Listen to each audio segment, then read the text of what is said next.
trust in God, my Savior, the one who will never fail.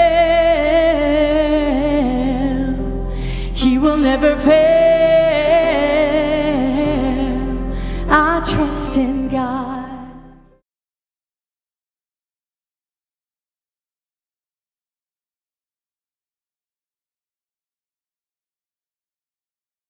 We're here once again with Kaylees Questions, and right now we're here with Kaleigh. So basically, you know, Kayleigh squared. Kayleigh squared. Kayleigh squared. Yeah. I've been waiting for this moment. Okay, so you are like family members with everybody basically in this church, right? Yeah. Like somehow you're related to everybody, right? Yeah. Okay. Yeah, basically. So, since you kind of grew up knowing Jesus, was there ever a time where you felt like you kind of distanced and then came back? Like, could you explain that time period you know what I'm talking about? Oh yeah. It wasn't really until I went to ministry school and I was like, away from my Journey family, away from my parents and grandparents, that I had the realization that I can't piggyback off my parents' salvation, and I have to, walk out my own salvation with fear and trembling. So Right. that was a time. And I feel like that's something that a lot of people might struggle with growing up in church, just because they think that because they grew up in church, they're already where they need to be. They don't need to do anything. Yeah, going through the motions. Yeah. Absolutely. Yeah. Okay, so that was a heavier question. So now I'm going to ask a lighter one, okay? Lighten it up a little bit. Okay, what is your favorite book of the Bible? Oh, gosh. Man, what am I studying right now? Probably Jeremiah. And I'm really into Job right now. Yeah, Job's story is really resonating with me just because of the season that I'm in with Christ, but I've been studying him a lot. Yeah. So, yeah. That's a powerful book right there. Oh, yeah. Oh, yeah. Deep. Oh, yeah. Deep. That's awesome. Okay, Yeah. so if a new church member walked through the doors right now, okay, the first person they seen was you.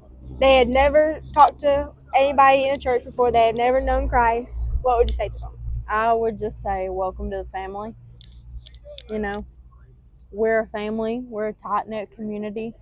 We're here for each other.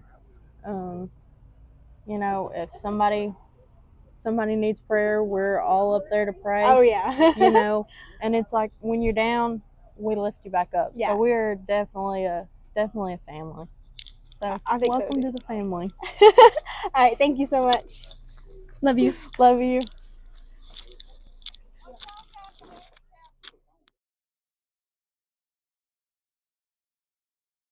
And we're back. We're here now with Tess.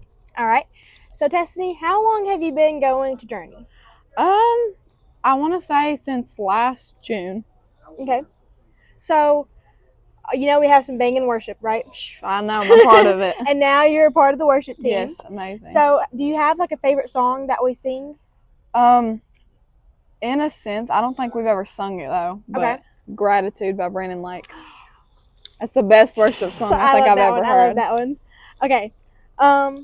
Okay, if you could ask God one question, like you got 5 minutes with him and you could ask him only one question, what would you ask? What does he have in store for me? Nice. And do you have anything you would say to a new church member? Like somebody our age coming in, walking through the doors, they're like, I've never been to a church before. What would you tell them? You can think about this. That's a hard question. I know, it is a hard question. I'd just tell them welcome. Like it's life-changing. Yeah. Especially life-changing, yes. Okay. All right, that's all I have for you. All right, Thank you. you. Okay, hug. All right.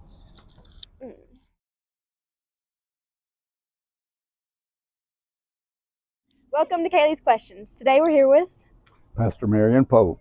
All right, Pastor Pope, could you give us like a 30-second to a minute introduction of yourself? Well, I've been pastoring for this church since 1988. It's 36 years, going on 37 years. And I've been pastoring, and I've actually saw you just grow up from a baby, and many of the others. So it's just been a wonderful thing to connect with the community, and so many of the great things that I've always wanted to do, God's given it to me, like our food program. You know, it's we in the last few years over 1 million pounds of food has gone That's out of this church, insane. and that's just been my heart. And we love Jesus, and we I received Jesus, and it's been the most exciting thing in my life for all of these years, and the fire has never went out. And I just want to see people to get a hold of the real Jesus, the one that loves us, and he never condemns us, but he's not trying to take you down, but he's trying to bring you alongside. You know what I mean? So that's just a short intro. Oh, wow. Okay. So, could you tell me one of the biggest lessons you've learned while getting in your relationship with Christ? Wow, boy, that is I know it's a hard one. question. The biggest lesson I've learned. Well, Here's I the hard guess questions for the most smart people. the lesson that I learned early in my experience, you know, and where it just seemed like we were preaching things that would condemn people, and then I found Father's love. Uh, Somehow I come across this man, and he was teaching that, and it showed that Father's love was the source of everything. And I found out that the greatest lesson I learned is that this whole thing is about love. Right. And it's the Father's love, and it's an unconditional love. That's good. That's good. Okay. Now, that was a hard question, so this is a little bit of a lighter question. I hope so. What is your favorite Bible character? My favorite Bible character would be the prodigal son. Right. The prodigal son thought that he could go home and just become a slave in his father's house. But he got the biggest surprise of his lifetime when he put the robe on him, the ring, and the shoes back on him, and the father's embrace, and found out that our Father in heaven is a party animal, because he said, let's throw a party. Go kill the fatted calf. My son that was dead is alive again. That's a good one. That's a good one. Okay. So if you could tell a new church member one thing, what would you tell them? A new church member? Just now walking through the doors, they say, hey, my name is such and such. And you mean if they're already saved, or? Let's go if they're not saved. Okay, I would just tell them, come in and be welcome here. Come as you are. Come and drink coffee. If you got tattoos, come on in. You're welcome here. You're welcome in this place, because that's the kind of love that Father has for them. Right. Especially, he says, while we were yet sinners, Christ died for us. So we ought to welcome people, whoever they are, however they are. That's really good. Okay, well, thank you so much for talking with us. Oh, you're good. Awesome.